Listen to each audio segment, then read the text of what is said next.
Hello everyone, welcome to the Panchsheel academy. My name is Kamal. और जैसा कि हमने हमारे प्रीवियस लेक्चर में डिस्कस किया था प्रिज्म पर और उसके कुछ न्यूमेरिकल्स को हमने सॉल्व किया था, आज हम लोग उसी प्रिज्म पर चल रहे हैं जिसका नेक्स्ट टॉपिक जो हमारा है वो है angle of minimum deviation for prism. Angle हम फाइंड करेंगे, मिनिमम डेविएशन की हम लोग डिस्कस करेंगे आज के पूरे लेक्चर के अंदर प्रिज्म पर। तो प्रिज्म को हमने पिछली क्लास में भी स्टडी किया है। दो ट्रायंगुलर सरफेस, तीन रेक्टेंगुलर सरफेस का एक कॉम्बिनेशन है।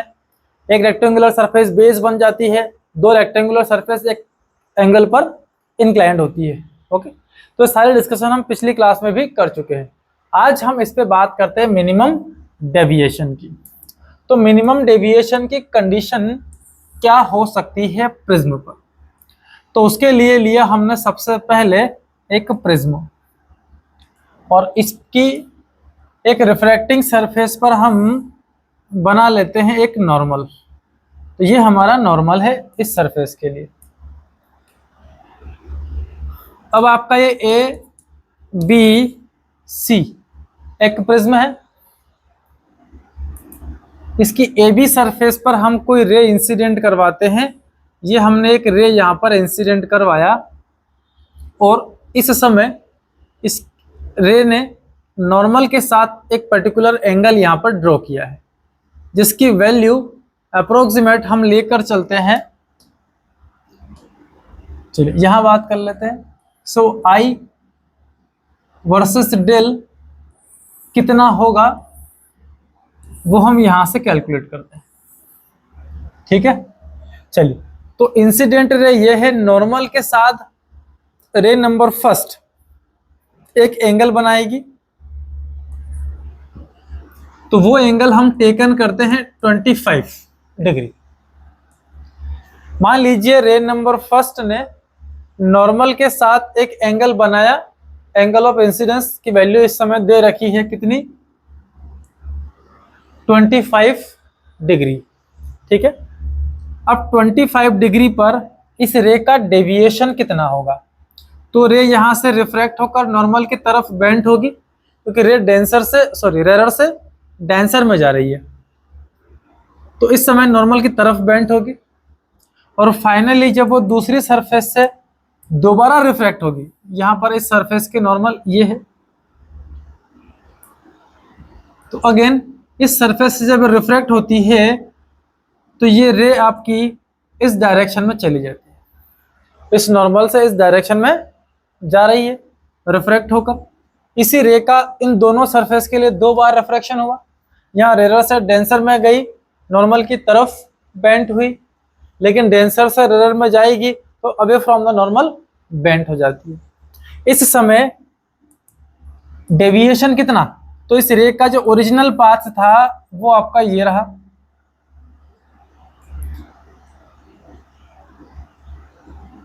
ये इस रे का ओरिजिनल पाथ था। अब ये कितना डेविएट हुई है, तो यहां से हमने इस एंगल को कैलकुलेट करना है। मान लीजिए जो डेविएशन का एंगल मिला हमें इसके ओरिजिनल पाथ से एमर्जेंट रे का, वो यहां पर आपके पास है 50 डिग्री। ओके, 50 डिग्री का क्या बनाती है, ये डेविएशन करती है अपने ओरिजिनल पाथ से। रे नंबर फर्स्ट की डिस्कस होगी। हम लेके आते हैं रे नंबर सेकंड, उसका जो डेविएशन है अब हमें थोड़ा सा चेक करना है कितना होगा। कब, जब हम इंसिडेंस की वैल्यू को चेंज करेंगे। तो यहां पर जो हम फ्रैक्शन ले रहे हैं, अगला पहला इंसिडेंस 25 डिग्री था, अगला लिया हमने 30 डिग्री। इंसिडेंस की वैल्यू धीरे धीरे हम क्या करेंगे, इंक्रीज करेंगे। यहाँ पर हम जो डिफरेंस ले रहे हैं वो 5 का लेके चल रहे हैं। वैसे अगर आप 3-3 डिग्री का डिफरेंस लेकर सॉल्व करेंगे तो आपको आंसर और बेहतर मिलने के चांसेस रहेंगे। तो हमने तो 5 का लिया है, 25 डिग्री फर्स्ट रे का इंसिडेंस एंगल। सेकंड रे के लिए कितना हो गया, वो 30 डिग्री। अब 30 डिग्री से अगर ये रे आपकी रे नंबर 2 इंसिडेंस होगी, तो लास्ट एमर्जेंट रे जो यहाँ से निकल कर जाएगी उसका एंगल कितना। तो देखो सबसे पहला 25 डिग्री पर 50 डिग्री डेविएशन आपको मिलता है। तो शुरुआत में जो डेविएशन है जैसे इंसिडेंस की वैल्यू इंक्रीज होती है इसकी वैल्यू डिक्रीज होगी। ये कितना हो गया 45 डिग्री। तो 45 डिग्री से अगर डेविएट होगा तो ये रे ऐसे निकल जाएगी हमारी। इंसिडेंस को इंक्रीज किया हमने, डेविएशन डिक्रीज हो गया और रे नंबर 2 यहां मिल गई आपको। फिर हमने थोड़ी सी वैल्यू इंक्रीज की 5, अगला एंगल हो गया आपका इंसिडेंस 35।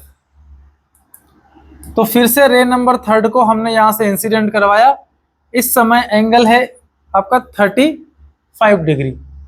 तो फाइनली जो रे इमर्जेंट होकर जा रही है उसके लिए डेविएशन और डिक्रीज हुआ और ये हो गया 40। तो आपकी रे नंबर 3 यहां पहुंच गई, लगातार डेविएशन डिक्रीज हो रहा है, ये ऊपर जाएगी एंगल डिक्रीज होगा। ओके, अगला हमने इसको जैसे ही 45 या 40 डिग्री किया, डेविएशन लगातार 50, 45, 40 कंटिन्यूसली डिक्रीज हो रहा है। ठीक है, तो जैसे ही हमने रे नंबर 4 को इंसिडेंट करवाया यहां से और उसके लिए एंगल की वैल्यू हमने 40 डिग्री की है, अब डेविएशन घटने की बजाय बढ़ जाता है। कितना हो गया ये 42 डिग्री। डिक्रीज होते होते होते होते वो एक पर्टिकुलर वैल्यू तक गया, उसके बाद जैसे आपने एंगल को इंक्रीज किया, कौन सा इंसिडेंस, तो जो आपका डेविएशन है वो अचानक से बढ़ना शुरू हो जाता है। तो जो रे नंबर 4 है वो कहाँ एमरजेंट होकर जाएगी, 34 जो 3 है थर्ड रे, उसके लिए एंगल 40 डिग्री का डेविएशन है। अब थोड़ा सा आपको बढ़ाना है तो आप ऊपर नहीं जा सकते। अब रे हमारी कहाँ चली गई, इधर, ये रही आपकी रे नंबर 4, एंगल हो गया उसका 42 डिग्री, रे नंबर 4। ओके, तो अब रे पहले ऐसे ऊपर जा रही थी, अब वापस कहाँ आ रही है, नीचे। कहाँ तक गई वो, एक पर्टिकुलर वैल्यू तक, उसके बाद वापस नीचे आना स्टार्ट, मतलब डेविएशन फिर से क्या हो गया, इंक्रीज। हमने कहा हो सकता है कुछ प्रॉब्लम हो गई हो, तो क्या किया हमने, अगला इंसिडेंस और बढ़ा लिया हमने, और अगले इंसिडेंस एंगल की वैल्यू हमने ले ली 45 डिग्री। तो 45 डिग्री के लिए हमारा जो डेविएशन यहां मिला वो डेविएशन हमको मिला 46 डिग्री। डेविएशन की वैल्यू और बढ़ गई। तो रे नंबर 5 जो यहां से इंसिडेंट हुई, ये रे नंबर 4 था, रे नंबर 5, तो रिफ्रैक्शन के बाद रे नंबर 5 देखो जो सेकंड का था 45, इसके नीचे कहीं आ जाएगी, ये रही आपकी रे नंबर 5। हमने इंसिडेंस की वैल्यू को जैसे ही 50 किया, इसकी वैल्यू बढ़कर 52 हो गई। रे नंबर 6 यहां से आया, इंसिडेंस की वैल्यू और बढ़ा ली, तो फाइनली जो हमारा 50 डिग्री था पहली रे के लिए, उससे भी बड़ा एंगल हमें यहां मिला, ये आपकी रे नंबर 6 52 डिग्री।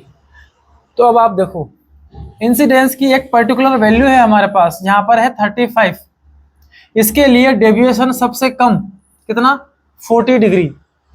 अगर हम वैल्यू को डिक्रीज करें तो डेविएशन बढ़ता है, अगर हम वैल्यू को इंक्रीज करें तो डेविएशन बढ़ता है। मतलब एक स्पेसिफिक वैल्यू के लिए डेविएशन एक फिक्स वैल्यू हमको गिवन करता है, जो कि इस टेबल में सबसे छोटी वैल्यू आपको गिवन कर रहा है।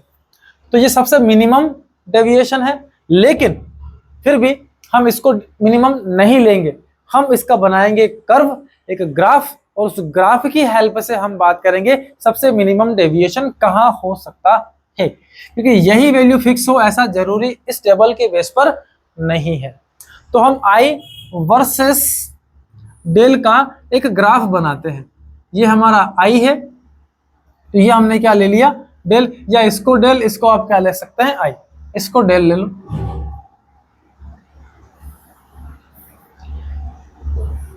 तो हमने हॉरिजॉन्टल डायरेक्शन के लिए आई, और यहां ले लिया हमने क्या, डेविएशन। तो आई वर्सेस डेल कर्व बनाते हैं और मिनिमम डेविएशन फाइंड करते हैं। तो इसका बेहतर कर्व हमने यहां आपके लिए ड्रॉ कर रखा है। ओके, ये है आई, और इस तरफ जो हाइट यहां पर है वो डेल को रिप्रेजेंट करती है, डेविएशन को रिप्रेजेंट करती है। अब देखिए जैसे जैसे हमने वैल्यू बढ़ाई है, ये मान लो हमारे 25 है, ये 30 है, ये 35 है, ऐसे वैल्यू हम क्या कर रहे हैं, बढ़ाते जा रहे हैं। ये 40 है, ये 45 है, ये 50 है। तो जैसे जैसे इंसिडेंस की वैल्यू बढ़ती है, शुरुआत में डेविएशन हाई, फिर डिक्रीज, फिर डिक्रीज, फिर डिक्रीज, डिक्रीज होते होते ये एक स्पेसिफिक वैल्यू तक गया। ओके, देन वापस से डेविएशन क्या हो गया, इंक्रीज होना स्टार्ट हो जाता है। तो हम देखते हैं कि आई की एक पर्टिकुलर वैल्यू, ये आपका हॉरिजॉन्टल डायरेक्शन आई को रिप्रेजेंट कर रहा है। तो आई की एक पर्टिकुलर वैल्यू पर आपको डेविएशन की एक फिक्स वैल्यू मिलती है, ये सबसे मिनिमम वैल्यू आपको गिवन करता है, इसीलिए यहां पर हम इसको बोलते हैं मिनिमम डेविएशन। और ये आपको ग्राफ की हेल्प से ही मिलेगा, क्योंकि ग्राफ आपको कर्व बनाना है, लाइन ड्रॉ नहीं करनी है।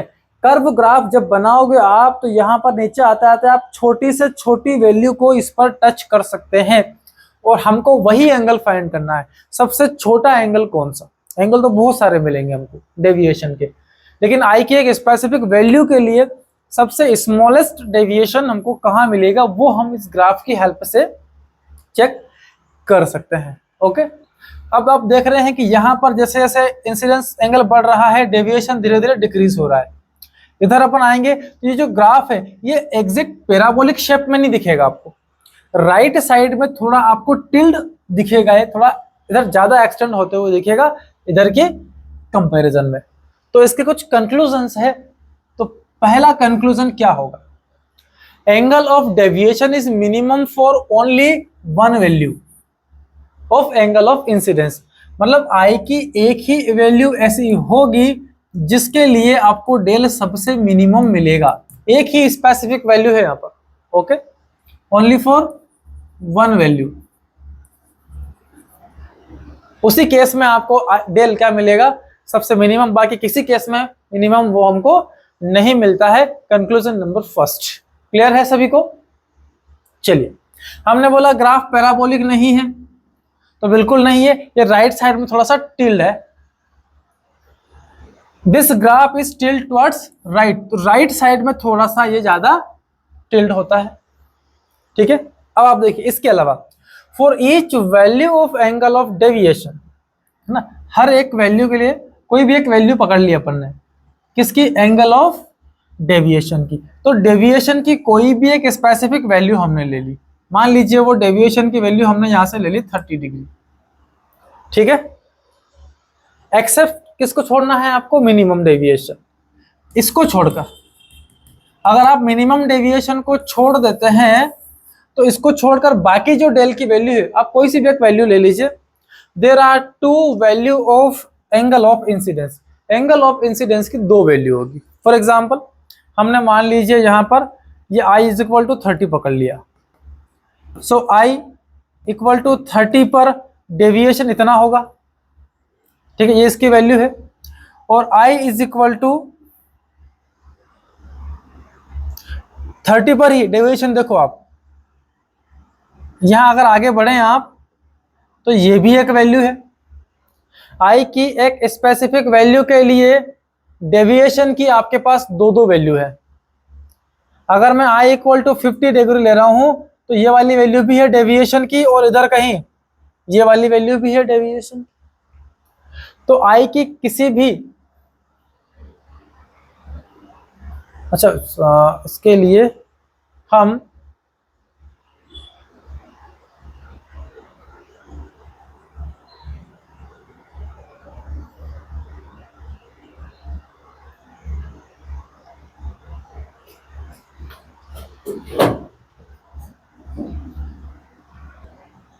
नेक्स्ट हम आते हैं फोर्थ पॉइंट पर। So for each value of angle of deviation, मतलब डेविएशन की कोई एक वैल्यू हमने ले ली, मान लीजिए वो 30 डिग्री है, एक्सेप्ट किसको, डेल मिनिमम। इस डेल मिनिमम जो है इसको छोड़ देना, है ना। ये ऐसी सिचुएशन है कि अगर डेल मिनिमम हमको मिला है, मतलब उस केस में इंसिडेंस एंगल की वैल्यू एक ही मिलेगी अब। लेकिन इसको अगर छोड़ दें हम, तो बाकी केस में there are two value of angle of incidence. इस डेल की अगर हम मान लीजिए 30 डिग्री वैल्यू ले रहे हैं, जो कि मिनिमम डेविएशन नहीं है, कोई और वैल्यू है ये, तो इस स्पेसिफिक वैल्यू के लिए आई की हमको कितनी वैल्यूज मिलेगी? 2। कैसे? ये आपका प्रिज्म है, ये इसकी नॉर्मल, यहां से एक रे इंसिडेंट होती है, इस समय इस प्रिज्म का मिनिमम डेविएशन है आपके पास कितना? 30 डिग्री। ये वाली वैल्यू हमारे पास है यहां से 30 डिग्री, रे इंसिडेंस हुई 30 डिग्री से, रिफ्रैक्ट होकर यहां आ गई, यहां पर इस सरफेस की ये नॉर्मल है, और फाइनली रिफ्रैक्ट होकर वो यहां से ऐसे निकल जाती है। तो इस समय जो एंगल यहां पर है ये है आपका 45 डिग्री। ओके, डेविएशन मिनिमम नहीं है, कोई और लिया है अपन ने, डेविएशन 30 डिग्री पर। अब आप इंसिडेंस को देखो, आप अगर आप यहां बैठकर देख रहे हो तो रे यहां से चलते हुए ऐसे आ रही है। ओके, तो हम देख रहे हैं कि जो इंसिडेंस की वैल्यू है इस समय कितनी है? 30 डिग्री है। ये 45 इधर से देखने पर एमर्जेंट एंगल हमको मिलेगा। अब यही पर्सन अगर उठ के यहां से देखना चालू कर दे, तो अगर वो यहां से इसको देख रहा है तो इसके लिए अगर ये रे यहां से वापस चलकर इधर आती है, यहां से इस तरफ, और चलकर दोबारा जब यहां पहुंचती है, तो उस केस में इसको फील होगा कि ये वाला जो 45 डिग्री है ये इसके लिए क्या है? Incidence angle. तो पहले केस में इंसिडेंस आपको 30 डिग्री मिल रहा है और दूसरे केस में आपको इंसिडेंस 45 डिग्री मिल रहा है। तो किसी एक ही स्पेसिफिक वैल्यू के लिए हमारा इंसिडेंस की दो वैल्यू पॉसिबल है इस ग्राफ की हेल्प से। ओके, ये अगर आपका 45 डेविएशन अगर आप यहाँ पे मान लीजिए कोई आपको ने कोई एंगल लिया 46 47 डिग्री, तो उसके लिए आई की वैल्यू 2 हो जाएगी। एक ये रहा, ओके, और दूसरी यहाँ पर ये रहा, क्योंकि ये हाइट क्या बता रही है? देखो आप यहां से ये और ये हाइट सेम है। तो डेविएशन अगर मेरा मान लीजिए यहाँ पर 46 डिग्री है, तो इस 46 डिग्री के डेविएशन के लिए ये भी इंसिडेंस की वैल्यू है और ये भी इंसिडेंस की वैल्यू होगी। तो दोनों तरफ से देखने पर हमको 2 अलग अलग इंसिडेंस की वैल्यू पॉसिबल है इस प्रिज्म पर। ठीक है, तो कुछ कंक्लूजन्स थे, ये हमारे क्लियर हो गए हैं सारे। आई होप पूरा ग्राफ आपको यहाँ से आसानी से समझ आ गया हो। ठीक है, क्लियर है? मिनिमम डेविएशन होगा तो इंसिडेंस की वैल्यू केवल एक ही मिलेगी। ग्राफ पैराबोलिक नहीं है, राइट साइड थोड़ा सा ज्यादा टिल्ड होता है। अब देखिए ये वाला इतना सा है और इधर जाएं आप तो ये थोड़ा सा ज्यादा टिल्ड हो रहा है। ये अगर x1 है तो ये आपका क्या है? x2, और यहां पर आप देखेंगे x2 इज ग्रेटर देन क्या मिलेगा? x1, x2 is greater than x1। ठीक है, अब अगर आपने मान लिया है कि ये मिनिमम डेविएशन आ चुका है, तो मिनिमम डेविएशन की कंडीशन में आई हमेशा ई के इक्वल हो जाता है। R1 हमेशा R2 के इक्वल, दोनों को आप R कंसीडर कर सकते हैं। ये सारे केस एप्लीकेबल है हमारे मिनिमम डेविएशन के लिए। I इक्वल टू ई और R1 R2 is equal to only R। किस केस में बात कर रहे हैं हम? मिनिमम डेविएशन की कंडीशन में। ठीक है बच्चों, तो यहां तक आपका क्लियर है। तो हम चलते हैं इसके क्वेश्चन की ओर। For a particular prism I is equal to 32 degree, deviation is minimum. चलो ग्राफ की हेल्प से समझते हैं इसको। ये इंसिडेंस एंगल की वैल्यू और ये डेल की वैल्यू। उसने बोला है कि I इक्वल टू 32 डिग्री पर डेविएशन सबसे कैसा है? मिनिमम है। तो ये 32 डिग्री है और इसमें जो डेविएशन है वो कितना है? मिनिमम है। तो हमने मान लिया I इक्वल टू 30 पर ये डेविएशन सबसे मिनिमम। इधर जाएंगे तो डेविएशन बढ़ेगा, इधर जाएंगे तो डेविएशन बढ़ेगा। ओके, इस तरह से हमारा ग्राफ I वर्सेस डेल का हमने ड्रॉ कर लिया। Okay, for I is equal to 25 degree, what can be the possible value of E? I equal to 25 degree पर E की पॉसिबल वैल्यू क्या हो सकती है, वो आपको एक्सप्लेन करनी है। ये 32 है, थोड़ा इधर आएंगे हम तो मान लीजिए इंसिडेंस की वैल्यू ये I इज इक्वल टू यहाँ पर है 25 डिग्री। ओके, ये 32 वाली वैल्यू है। तो हम इस तरफ आ रहे हैं, ये वाला हमारा x1 हो गया। कितना डिफरेंस है यहाँ से यहाँ तक? लगभग 7 का। 32 minus 25 7। Okay, so I is equal to 25 पर E की पॉसिबल वैल्यू क्या क्या हो सकती है 37, 38, 39 और 40 डिग्री। ओके, चलो, तो मिनिमम डेविएशन तो यहां पर है। अब यहां पर ये I-25 है, इधर जाएं हम तो I की किसी एक स्पेसिफिक वैल्यू पर आपको ये I इक्वल 25 है, यहाँ पर डेविएशन इतना है, और इसी वैल्यू पर अगर हम इस तरफ जाएं यहाँ कहीं तो I की आपको एक और वैल्यू यहाँ पर मिलनी है। ये आपने मान लिया x2, टिल्ड हो रहा है ना, डेल की किसी एक वैल्यू के लिए, कि भाई मिनिमम वैल्यू के लिए तो फिक्स है I इक्वल टू 32, लेकिन अब इस तरफ या इस तरफ जाएंगे तो डेल की किसी एक वैल्यू के लिए I की दो वैल्यू आपको मिलने वाली है इसके अंदर। ठीक है, चलिए, तो अब देखिए x2 यहां पर क्या है, लार्जर देन x1 है। अब x1 आपका कितना है, 7, ये x2 है, तो जो x2 की वैल्यू है यहां पर 7 से क्या मिलेगी आपको, लार्ज ही मिलेगी। तो x2 की वैल्यू हम क्या क्या ले सकते हैं, हम 7.5 ले सकते हैं, हम इसको 8 ले सकते हैं, 9 ले सकते हैं, और यहाँ से 10 भी ले सकते हैं। ये कोई सी बड़ी वैल्यू हम यहाँ से इसके टेकन कर सकते हैं, क्योंकि x2 इज ग्रेटर देन क्या है, x1, और x1 खुद कितना है, 7, तो इससे बड़ी वैल्यू ही कोई सी आपको यहाँ से टेकन करना पड़ेगी। अब 32 तो ये ऑलरेडी है, इसमें 7.5 मिलाएंगे तो ये तो है नहीं आंसर में, 8 मिलाएंगे तो कितना हो जाएगा, 40, और इससे ज़्यादा अगर आप जाओगे तो वो वैल्यू हमको गिवन नहीं है।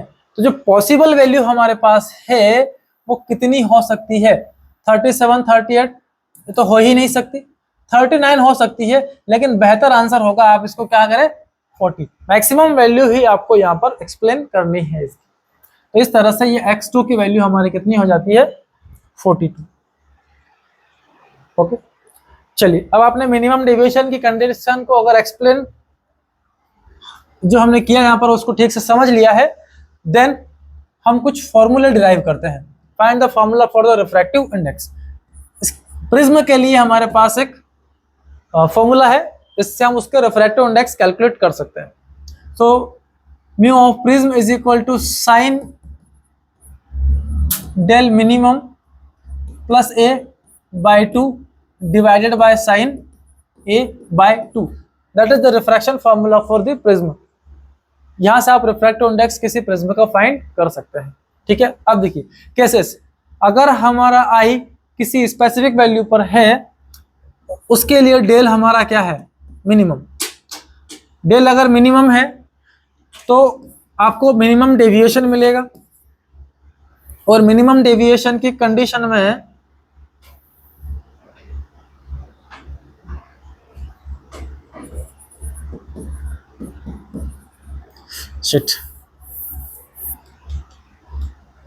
सो डेल, आप मिनिमम की बात कर रहे हैं, सो मिनिमम डेविएशन अगर हमें मिल रहा है, इस केस में I हमेशा E के बराबर, R1 हमेशा R2 के बराबर, इसको आप R ले सकते हैं। ठीक है, तो आपने पढ़ा है angle of prism is equal to R1 plus R2। So angle A is equal to, दोनों की जगह R पुट कर दीजिए, R प्लस R कितना हो जाएगा, इक्वल टू 2R। तो जो एंगल ऑफ रिफ्रैक्शन यहां मिलेगा हमको R, that is equal to A by 2। Okay, आपने डेविएशन के लिए फॉर्मूला स्टडी किया है, वो है I plus E minus R1 plus R2। So del कौन सा है, मिनिमम। सो मिनिमम डेविएशन की कंडीशन में हम E को I के बराबर कर सकते हैं, माइनस इन दोनों को हमने R के बराबर किया तो ये कितना हो गया, 2R। So del minimum is equal to, ये मिल जाता है हमको 2I माइनस इस 2R की जगह आप रख सकते हैं A, ये मिल जाएगा हमको A को इस तरफ भेज दो, del M plus A is equal to 2I, then I is equal to हमें मिलेगा यहाँ से del M plus A by 2। I और R की वैल्यू हमारे पास आ चुकी है। हम बात कर रहे हैं प्रिज्म पर, दोनों तरफ एयर है प्रिज्म के, बीच में ग्लास है जिसका रिफ्रैक्टिव इंडेक्स म्यू है या म्यू ऑफ प्रिज्म मान लेते हैं। यहां से रे इंसिडेंट हुआ, ये इस सरफेस की नॉर्मल है, ये इंसिडेंस एंगल है। रे रिफ्रैक्ट होगी, नॉर्मल की तरफ बेंट होगी, यहां जाएगी, ये R1 बनाएगी। अब इस सरफेस से भी इस रे का दोबारा से क्या होगा, रिफ्रैक्शन। तो जो रे यहां पर आ रही है वो डेंसर से रेरर में जा रही है, तो यहां से दोबारा रिफ्रैक्शन होगा और लाइट फाइनली ऐसे एमर्ज होकर निकल जाएगी। इस समय ये R2 है और ये आपका एमर्जेंट एंगल है। क्लियर है? सो रे कहां से आई, एयर से। कहां गई हमारी, पहले ग्लास में, देन वापस कहां गई है, वो वापस निकल गई वो हमारी जिस मीडियम से आई थी उसी मीडियम के अंदर। So mu of air into sine I is equal to mu of prism into sign